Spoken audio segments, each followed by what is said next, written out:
Os Estados Unidos estão divididos. Em 24 de janeiro, Alex Jeffrey Pretty, cidadão americano, foi morto por membros do ISIS. Autoridades dos Estados Unidos o classificaram como insurgente armado. O Partido Democrata e a sociedade civil estão dizendo que os membros do ISIS executaram um cidadão. Atualmente, a sociedade americana está extremamente dividida, e hoje vamos analisar esse assunto com mais detalhes. Vamos conferir agora. No horário local, no dia 24 de janeiro, às 9h05 da manhã, em uma região de Minneapolis, um homem branco chamado Alex Jeffrey Pretty foi morto por membros do ISIS. Segundo o Departamento de Segurança Interna do ZWMA, Pretty se aproximou dos agentes portando uma pistola semiautomática enquanto eles realizavam uma operação contra imigrantes ilegais. Ele teria feito declarações e os agentes tentaram desarmá-lo, mas ele resistiu violentamente e acabou morto por tiros de defesa. O Departamento de Segurança Interna disse que Pretty tentou atacar agentes federais e é suspeito de tentativa de assassinato. Segundo o vídeo publicado, Pretty portava uma pistola, mas não a sacou e segurava um celular,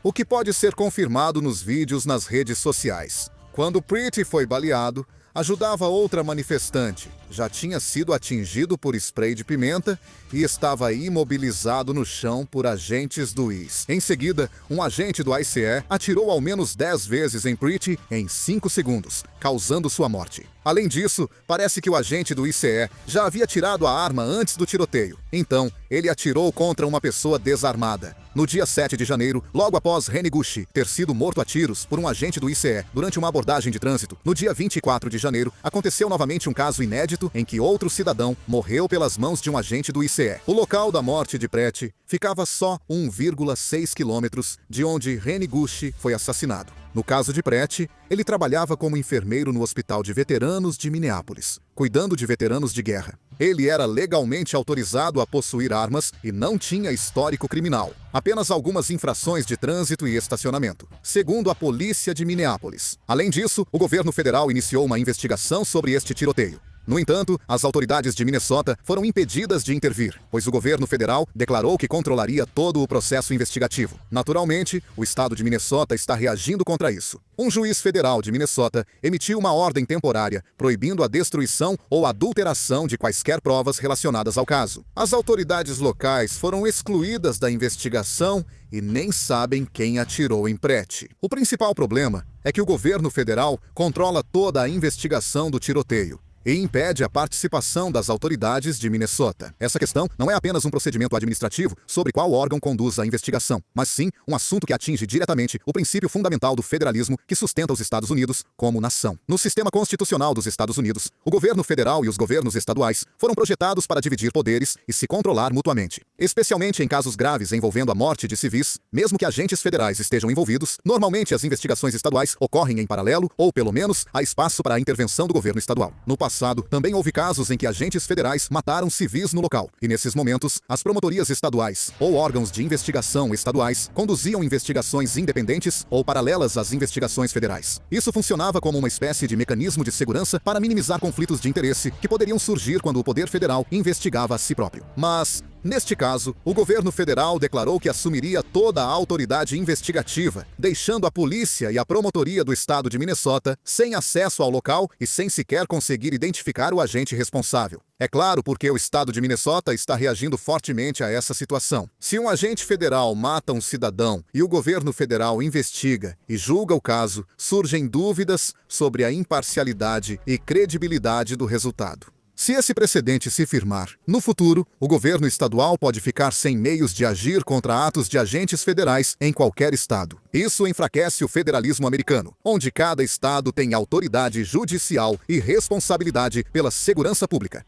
Assim, a sociedade americana está profundamente dividida. No estado de Minnesota, já manifestaram a intenção de processar o governo Trump. Tim Walz, o governador de Minnesota, está exigindo que os agentes do ICE deixem imediatamente o estado de Minnesota. Trump defendeu o uso de armas pelo ICE e acusou democratas de incitarem rebelião e ataques. Também disse que Tim Walz, governador de Minnesota, mente absurdamente. Ele reiterou que agentes do ICE causam confusão e violência, pedindo sua retirada de Minnesota. Esses conflitos também abalaram o cenário político do Zeora. O Partido Democrata do Zipaieura planeja recusar o orçamento do Departamento de Segurança Interna, indicando possível paralisação do governo. Chuck Schumer, líder da bancada democrata no Senado, afirmou que o que está acontecendo em Minnesota é chocante, que isso não pode ser tolerado em nenhuma cidade dos Estados Unidos, e que as medidas para conter o abuso de poder do ICE são totalmente insuficientes, por isso votará contra o orçamento. Durante a paralisação do governo em 2025, 3 dos 8 democratas que colaboraram com republicanos disseram que votarão contra o orçamento. Para que o pacote orçamentário do governo seja aprovado no Senado, são necessários 60 votos. Atualmente, os republicanos têm 53 cadeiras, então precisam garantir 7 votos dos democratas. Mas o movimento de oposição dentro do Partido Democrata está ficando cada vez mais forte. É provável uma paralisação do governo em 31 de janeiro. Você pode perguntar, mas não aprovaram o orçamento em 2025? O aprovado era provisório, então precisam aprovar novamente. Ao mesmo tempo, o movimento para o impeachment da ministra da Segurança Interna, Kristi Noem, também está crescendo. De acordo com a reportagem da Axios, durante a reunião geral dos deputados democratas da Câmara, há cada vez mais vozes dizendo que é preciso iniciar o processo de impeachment contra a ministra da Segurança Interna, Kristi Noem. Após o tiroteio em Renegu, pediram o impeachment da ministra Kristi Noem, mas nem o Partido Democrata apoiou.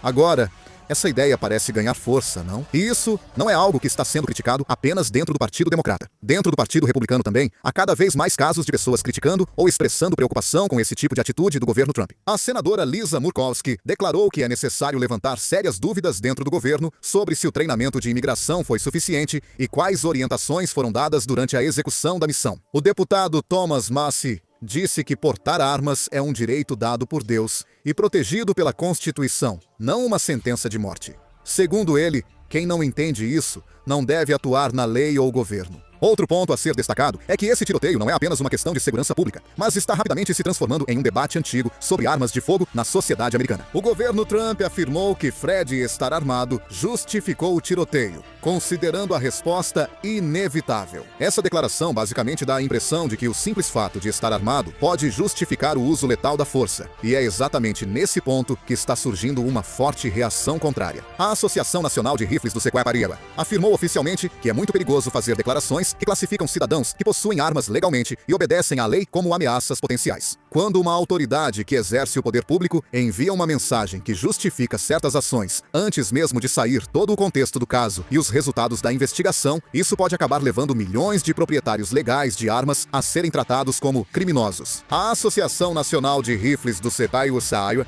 afirmou que funcionários públicos devem investigar detalhadamente os processos de decisão e possíveis ameaças antes de tirar conclusões políticas ou precipitadas. A Associação de Propriedade de Armas das Estrelas Femininas, COCOS, também reagiu e entrou na discussão. COCOS declarou em um comunicado que ainda não recebeu uma explicação independente e detalhada sobre a causa direta e os critérios de decisão para o uso de força letal neste caso. É inadequado que o meio político conclua sem explicação se portar uma arma é ameaça real, ou se havia outras opções para resolver a situação. No fim das contas, este tiroteio traz à tona questões fundamentais, como até que ponto a posse legal de armas deve ser considerada um fator de ameaça, e quando e sob quais critérios o poder estatal pode exercer força letal. O debate expõe as principais divisões do Zipaieura: conservadorismo versus progressismo, segurança versus liberdade, poder estatal versus direitos civis. Assim, é improvável que as consequências terminem logo. Alguns setores da sociedade americana dizem que essa situação não é só culpa de um governo. Agências subordinadas ao Departamento de Segurança Interna, incluindo o ICE, estão sendo cada vez mais mobilizadas de forma militarizada. E nesse processo, a estrutura está se consolidando de modo que elas assumem não só a missão original de fiscalização de imigração, mas também o controle de protestos e a manutenção da ordem pública. Mudanças rápidas ocorrem sem adaptação adequada das leis e sistemas institucionais. Agentes de campo ganharam mais poderes,